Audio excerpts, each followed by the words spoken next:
Siapakah Insinyur Salah Atia ini? Mengapa kematian beliau menggemparkan Kairo dengan pemakamannya yang dihadiri lebih dari 1,5 juta orang?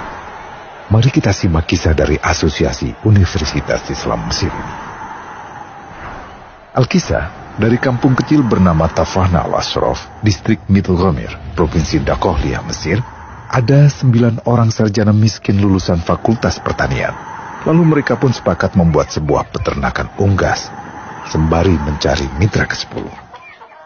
Namun mereka terbentur modal, maka dengan sekuat tenaga mereka kumpulkan dari hasil menjual tanah, perhiasan istri, hingga meminjam. Meski tidak banyak terkumpul, namun mencukupi untuk memulai usahanya. Pertanyaan tersisa, siapa mitra yang ke-10? Insinyur Salah, satu dari mereka pun berkata, "Aku sudah menemukan mitra yang ke-10. Siapa?" kata teman-temannya. "Allah," lanjutnya. "Allah akan menjadi mitra usaha kita yang ke-10. Allah akan mendapat 10% dari keuntungan kita. Dengan perjanjian, Allah yang akan memberikan perlindungan dan pemeliharaan, keamanan dari segala wabah penyakit." Akhirnya mereka pun sepakat. Kontrak kerjasama pun ditulis secara rinci dan dicatatkan ke notaris, lengkap dengan peran mitra ke-10 tersebut. Tak disangka, setelah 1 musim bisnis mereka langsung meroket, jauh dari yang dibayangkan sebelumnya. Lalu mereka pun kembali bersepakat menambah jatah keuntungan mitra ke-10 menjadi 20% di musim kedua, dan begitu seterusnya hingga mencapai 50%. Lalu bagaimana keuntungan mitra ke-10 itu dialokasikan?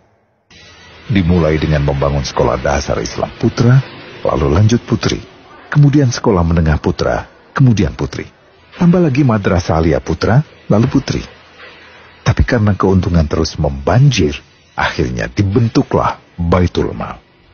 Dan mereka pun mengajukan ke pemerintah untuk membangun universitas di kampung.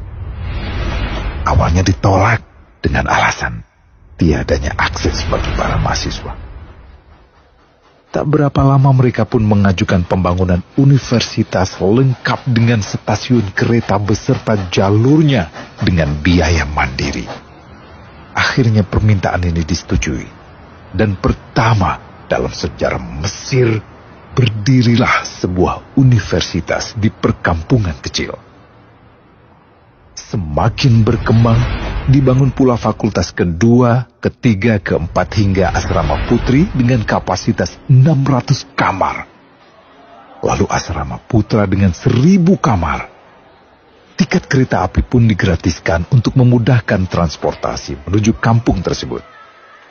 Tak cukup hanya itu, dibangun Baitul Mal berikutnya hingga hilang kemiskinan di daerah tersebut.